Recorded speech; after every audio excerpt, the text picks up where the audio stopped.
Hi friends, எல்லாம் எப்படி இருக்கீங்க? நம்ம இன்றைக்கி 1/2 கிலோ ரைஸில் சிக்கன் பிரியாணி ரொம்ப சுலபமான முறையில் அதே சமயத்தில் ரொம்ப சுவையாக எப்படி செய்யறதுன்னு தாங்க பார்க்க போகிறோம். ஈஸியான மெத்தடில் இருக்கும். ஜஸ்ட் ஒரு 25 மினிட்ஸில் இந்த பிரியாணி நீங்கள் சமைச்சிடலாம். ரொம்ப ரொம்ப ஈஸியான முறை. ஒவ்வொரு பிரியாணிக்கு ஒவ்வொரு பொருள் நம்ம சேர்க்குறோம் இல்லைங்களா, அந்த மெத்தேடு தான் இருக்குது. பொருள் மாறாமல் நம்ம கரெக்டான அளவில் கரெக்டான பதத்தில் சேர்த்தோம்னா பிரியாணியோட புளிப்பு, காரம், உப்பு இது எல்லாமே நமக்கு கரெக்டான அளவில் இருக்கும். பிரியாணி ரொம்ப டேஸ்ட்டாக இருக்கும். அதே சமயத்தில் எண்ணெய் அதிகமாகவும் சேர்க்கக்கூடாது, கம்மியாகவும் சேர்க்கக்கூடாது. அதே போல் உங்களுக்கு பிரியாணி ரொம்ப சாஃப்டாகவும் இருக்கணும், அதே சமயம் உதிரி உதிரியாகவும் இருக்கணும். உங்களுக்கு சாஃப்டாக சில டைமில் பார்த்திங்கன்னா சாஃப்டாக இருக்கும் ஆனால் குழஞ்சி போயிருக்கும். சில டைமில் உதிரி உதிரியாக இருக்கும் ஆனால் நல்லா சாஃப்டாக இல்லாமல் வேகாத ரைஸ் மாதிரி இருக்கும். அந்த ப்ராப்ளம்லாம் இல்லாமல் நம்ம எந்த அளவுக்கு தண்ணி சேர்க்குறோம், எந்த அளவுக்கு ஒவ்வொரு பொருளும் சேர்க்குறோன்றது முதற்கொண்டு நான் இதில் உங்களுக்கு சொல்லியிருக்கேன். பிகினர்ஸாக இருந்தாலோ இல்லை பேச்சுலர்ஸாக இருந்தாலோ இந்த வீடியோ கண்டிப்பாக உங்களுக்கு யூஸ்ஃபுல்லாக இருக்கும்னு நான் நினைக்கிறேன். ஏற்கனவே நல்ல பிரியாணி செய்கிறவங்களாக இருந்தீங்கன்னாவும் ரொம்ப எக்ஸ்பர்ட்டாக இருந்தீங்கன்னாவும் என்னோடய ஸ்டைலில் என்னோடய முறையில் நான் எப்படி பிரியாணி செய்கிறேன், என்னோடய கைப்பக்குவம் எப்படி இருக்குன்னு பார்த்து தெரிஞ்சுக்கோங்க. உங்களோட கைப்பக்குவம் எப்படி, நீங்கள் எப்படி சமைப்பீங்கன்னு எனக்கு கமெண்டில் சொல்லுங்கள். கண்டிப்பாக நீங்கள் நம்ம சேனல் இப்போ தான் ஃபஸ்ட் டைம் பார்க்குறீங்களா, அப்போ நம்ம சேனலை சப்ஸ்கிரைப் பண்ணிக்கோங்க. வீடியோ ஸ்கிப் பண்ணாமல் முழுசாக பாருங்கள். அப்போ தான் உங்களுக்கு பிரியாணியோட ஒவ்வொரு அளவும் கரெக்டான முறையில் தெரியும். உங்களுக்கு ஒரு அளவு மாறினாலும் பிரியாணியோட சுவை மாறிடும். கண்டிப்பாக ஒவ்வொரு அளவுமே முக்கியமான அளவு. வாங்க இப்போ வீடியோக்குள்ளே போகலாம். நம்ம பார்த்திங்கன்னா குக்கர் 5 லிட்டர் குக்கர் இல்லை 7.5 லிட்டர் குக்கர் உங்களுக்கு கரெக்டான அளவாக இருக்கும். சின்ன குக்கர் எடுத்துக்காதீங்க. இப்போ 50 ml அளவுக்கு நான் ரீஃபண்ட் ஆயில் சேர்த்துருக்கேன். நீங்கள் எந்த எண்ணெய்னாலும் சேர்த்துக்கோங்க, நல்லெண்ணெய் மட்டும் சேர்க்காதீங்க. நல்லெண்ணெய் சேர்த்து செய்யும்போது பிரியாணி கசந்துரும். 50 ml நெய் எடுத்திருக்கேன். நெய் பிடிக்காது அப்படிங்கிறவங்க இல்லை நெய் இல்லை அப்படிங்கிறவங்க 100 ml ரீஃபண்ட் ஆயில் சேர்த்துக்கலாம். சுவையும் எந்த இதுவும் மாறாது, நல்லாயிருக்கும். இப்போ நமக்கு நல்ல நெய் உருகி வரட்டும். நெய் உருகிடுச்சு. இந்த சமயத்தில் 3 மீடியம் சைஸ் பெரிய வெங்காயம் ஸ்லைஸாக கட் பண்ணி வச்சுருக்கேன், அதை சேர்த்துக்கிறேன். அளவில் பார்த்திங்கன்னா 200 கிராம் அளவுக்கு எடுத்திருக்கேன்.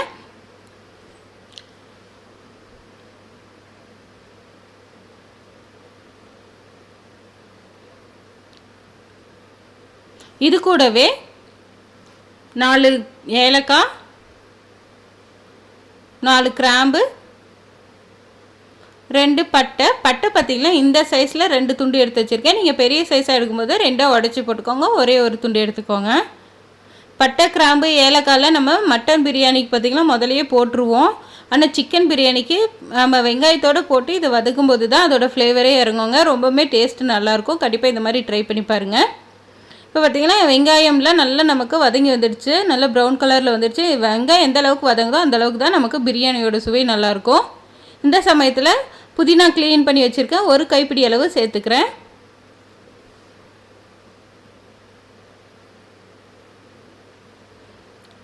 கொத்தமல்லி ஒரு கைப்பிடி அளவு சேர்த்துக்கிறேன். புதினாவும் கொத்தமல்லியும் நம்ம எண்ணெயிலே போட்டு நல்லா சொல்லலை வதக்கும்போது அதோடய ஃப்ளேவர்லாம் நல்லா இறங்குங்க.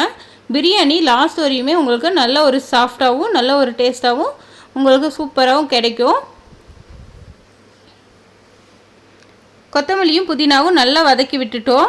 நல்லா வதங்கிடுச்சு பாருங்கள், நல்லா சுருங்கிடுச்சு. இந்த சமயத்தில் இஞ்சி பூண்டு பேஸ்ட்டு சேர்த்துக்கலாம். 50 கிராம் இஞ்சி, 25 கிராம் பூண்டு சேர்த்து நான் அரைச்சி வச்சுருக்கேன். இதை அப்படியே சேர்த்துக்கலாம். இப்போ இஞ்சி 50 கிராம்னா அதில் பாதி பூண்டு சேர்த்துருக்கோம். சரிசமமாக போடக்கூடாது. மட்டன் பிரியாணிக்கு பார்த்திங்கன்னா சரிசமமாக போடணும்.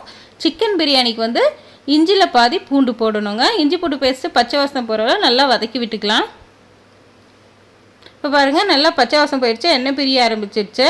இந்த சமயத்தில் நம்ம 1 டேபிள் ஸ்பூன் அளவுக்கு மிளகாய்த்தூள் சேர்த்துக்கலாம். நான் வெறும் மிளகாய்த்தூள் தான் சேர்த்துருக்கேன். நீங்கள் காஷ்மீரி சில்லி பவுடர் சேர்க்குறதா இருந்தால் 1.25 ஸ்பூன் சேர்த்துக்கோங்க, ஏன்னா அதில் காரம் இருக்காது. நம்ம மிளகாய்த்தூள் இதிலேயே சேர்க்கும்போது நல்லா ஃப்ளேவர் இருக்கும். 1 டேபிள் ஸ்பூன் அளவுக்கு உப்பு சேர்த்துக்கலாம். பிரியாணி நல்ல கலராகவும் நல்ல ஒரு ஃப்ளேவராகவும் இருக்குங்க. அதுக்காக தான் மிளகாய்த்தூள் இதிலேயே சேர்க்குறோம், எண்ணெயிலே சேர்க்குறோம். 2 பச்சை மிளகா சேர்த்துக்கோங்க. இதெல்லாம் மிளகாய்த்தூள், பச்சை மிளகாய் இதெல்லாம் பச்சை வாசம் போகிறளவு நல்லா சொல்லலை வதக்கி எடுத்துக்கோங்க. பாருங்கள், நல்லாமே வதக்கி எடுத்துட்டோம். இந்த சமயத்தில் ஒரு 3 மீடியம் சைஸ் தக்காளி சேர்த்துக்கலாம். அளவில் பார்த்திங்கன்னா 200 கிராம் அளவு தக்காளி சேர்த்துக்கோங்க. தக்காளி சேர்த்த உடனே இதில் ஒரு 100 ml அளவுக்கு தயிர் சேர்த்துக்கோங்க. புளிச்ச தயிராக இருந்துச்சுன்னா நீங்கள் 75 ml சேர்த்துக்கோங்க, கரெக்டான அளவாக இருக்கும். புளிக்காத தயிராக இருந்தால் 100 ml சேர்த்துக்கோங்க. இப்போ தக்காளியும் தயிரும் நல்லா நமக்கு கலந்து மேஷ் ஆகிற அளவுக்கு இந்த தக்காளியில் நல்லாவே நமக்கு மேஷ் ஆகிற அளவுக்கு வதக்கி எடுத்துக்கலாம். நமக்கு எண்ணெய் பிரிகிற அளவு நல்லா வதக்கி எடுத்துக்கோங்க. அதே சமயத்தில் அடி பிடிக்காமல் பார்த்துக்கோங்க. இப்போ பாருங்கள் நல்லாவே நமக்கு தக்காளிலாம் வதங்கிடுச்சு. எண்ணெய் நல்லா பிரிய ஆரம்பிச்சிருச்சு, அடியும் பிடிக்கல. இந்த சமயத்தில் நம்ம சிக்கன் பீசஸ்லாம் சேர்த்துக்கலாம். சிக்கன் பீசஸில் இந்த மாதிரி ட்ரையாக தண்ணி இல்லாமல் வடித்து எடுத்துக்கோங்க. அதே போல் பெரிய பீசஸாக இருந்துச்சுன்னா இந்த மாதிரி நீங்கள் கீறி விட்டு சேர்த்துக்கோங்க. அப்போ தான் இதுக்குள்ளே மசாலாலாம் நல்லா இறங்கும். சிக்கன் பீஸ் அத்தனையும் சேர்த்துட்டு இந்த மசாலாவிலே ஒரு 5 நிமிஷம் நல்லா சொல்லலை வதக்கி எடுத்துக்கோங்க. ஒரு 25% அளவுக்கு நமக்கு இந்த சிக்கன் வந்து இந்த மசாலாவிலே நல்லா குக் ஆகிடணும். அப்போ தான் நமக்கு பிரியாணி சாப்பிடும்போது அந்த சிக்கன் பீசஸ்லாம் நல்லா மசாலா இறங்கி ரொம்ப டேஸ்ட்டாக நமக்கு கிடைக்கும். சைடில் இருக்கிறதெல்லாம் அப்படியே நீங்கள் எடுத்து விட்டுருங்க. ஏன்னா சைடில் இருக்கிறதெல்லாம் நீங்கள் அப்படியே விட்டிங்கன்னா கருக ஆரம்பிச்சிடும். பாருங்கள் நல்லா 25% அளவுக்கு நல்லா வதங்கிடுச்சு. இந்த சமயத்தில்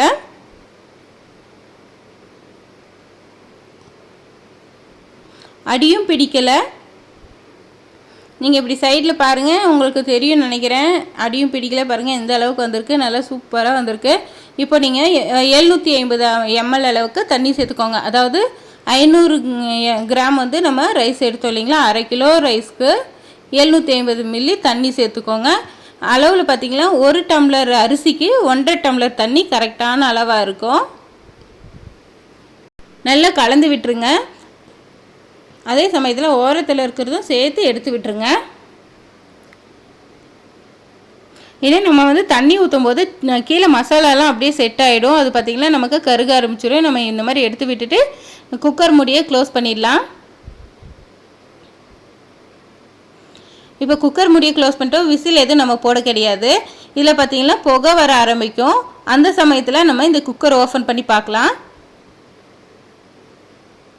பாருங்கள் இப்போ புகை வர ஆரம்பிச்சிடுச்சு. இப்போ வந்து குக்கர் மூடி வந்து நம்ம ஓப்பன் பண்ணிக்கலாம். வாவ், இப்போ பார்த்திங்கன்னா நல்லா அந்த எண்ணெயெல்லாம் பிரிஞ்சு நல்லா மசாலாலாம் கொதிச்சு வந்திருக்கு. இப்போ ஒரு 50% அளவு சிக்கன் நமக்கு இதுலேயே பாயில்டு ஆகிடுச்சு. இப்போ நல்லா கலந்து விட்டுக்கலாம்.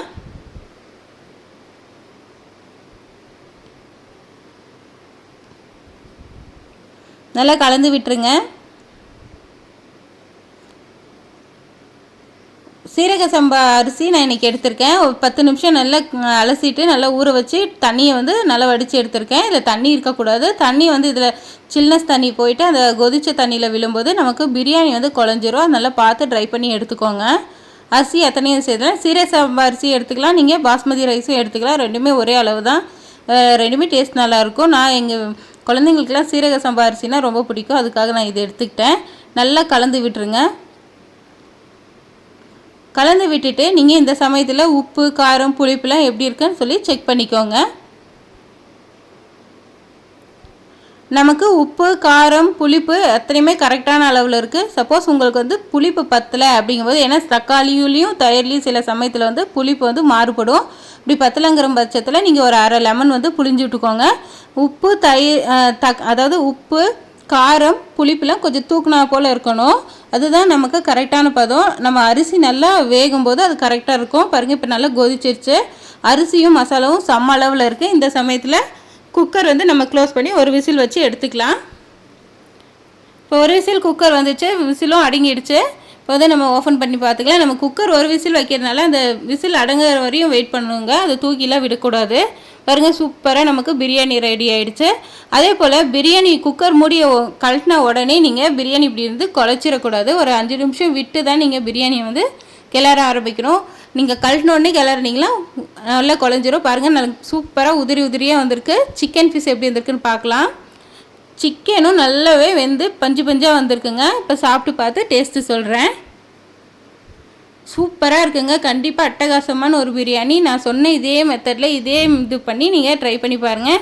அவ்வளோ ஒரு டேஸ்ட்டு சூப்பராக இருக்கும். அட்டகாசமாக இருக்குங்க. நான் நிறைய டைம் செஞ்சுருக்கேன், ஆனால் என்னென்னு தெரியல, இந்த டைம் ரொம்பவுமே கூடுதல் சுவையாக இருக்குது.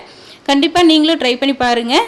உங்களுக்கு இந்த வீடியோ பிடிச்சிருக்கும்னு நான் நினைக்கிறேன். உங்களுக்கு இந்த வீடியோ பிடிச்சிருந்தா உங்கள் ஃப்ரெண்ட்ஸ்க்கும் ஷேர் பண்ணுங்கள். நீங்கள் நம்ம சேனலை அப்படியே சப்ஸ்கிரைப் பண்ணிக்கோங்க.